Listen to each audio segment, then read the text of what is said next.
सबसे पहले मेरी तरफ से सभी वरिष्ठ अधिकारियों को जिन्होंने इस पावन अवसर पर 2 शब्द बोलने के लिए हमें मौका दिया, और साथ ही साथ सभी प्यारे स्टूडेंट को गणतंत्र दिवस की हार्दिक शुभकामनाएं। हम जिएंगे तो इस देश के लिए और मरेंगे भी तो इस देश के लिए। हम जिएंगे भी तो इस देश के लिए और मरेंगे भी तो इस देश के लिए।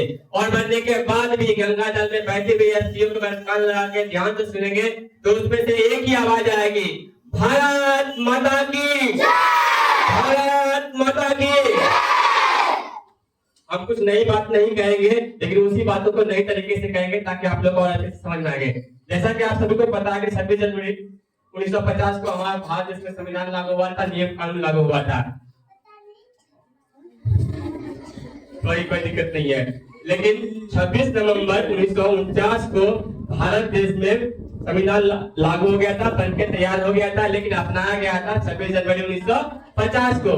इस बीच में 2 महीने का गैप लिया गया था।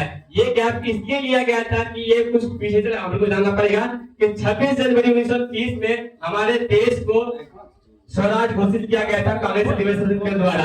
इसीलिए हम लोग कानून बनने के बाद, कानून बनने में हम लोग को टाइम लगा था 2 वर्ष 11 महीने 18 दिन, जिसके निर्माता थे, जिनके जनक थे डॉक्टर भीमराव अंबेडकर, जिसका पूरा नाम था डॉक्टर बाबा साहेब भीमराव अंबेडकर।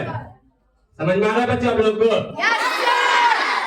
हमारे देश में संविधान बना था, जिसे हम लोग इंडियन कॉन्स्टिट्यूशन बोलते हैं। संविधान का अर्थ होता है, सम का अर्थ होता है एक समान, और विधान का अर्थ होता है नियम कानून। हमारे देश में जितने भी नागरिक हैं, सबके लिए कानून व्यवस्था एक है, ना अमीर ना गरीब, कोई फर्क नहीं है।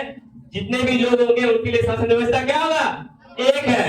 हमारे देश को आजाद करवाने के लिए हिंदू, मुस्लिम, सिख, ईसाई हर एक भाइयों ने योगदान दिया था। सही है कि नो? हम अमित सर आपके जब भी आएंगे तो देशभक्ति दिखा के जाएंगे। सही है कि नो बच्चों? हमारे देश में हर एक लोगों ने हमारे देश को आजाद करवाने के लिए, चाहे हिंदू हो, सिख हो, ईसाई हो, सब लोगों ने मिलकर बलिदान दिया था कि नहीं? प्रयास के बाद हाथ में तिरंगा झंडा लिए बस दिल में एक सपना था कि हमें भारत देश को आजाद करवाना है। और कांग्रेस द्वारा जो अभी बताया था 1930 में स्वराज घोषित किया गया था। पूरे 20 वर्षों के बाद, कितने वर्षों के बाद बच्चों? 20 वर्षों के बाद हमारे देश को आजादी मिली थी। हमारे देश में कानून व्यवस्था लागू हुआ था। हमारा देश 15 अगस्त 1947 को आजाद तो हो गया था, लेकिन अंग्रेजों ने बोला था जब तक आपके देश में कानून व्यवस्था लागू नहीं होगा हम यहाँ से नहीं जाएंगे। तो इसमें टाइम लगा था 2 वर्ष 11 महीने 18 दिन। जब हमारे देश में कानून व्यवस्था लागू हुआ, उसके बाद अंग्रेजों ने भारत छोड़ के उसके बाद गए। और उन सभी वीर बलिदानों के लिए एक बार जोर जाता है बजाइए सारे।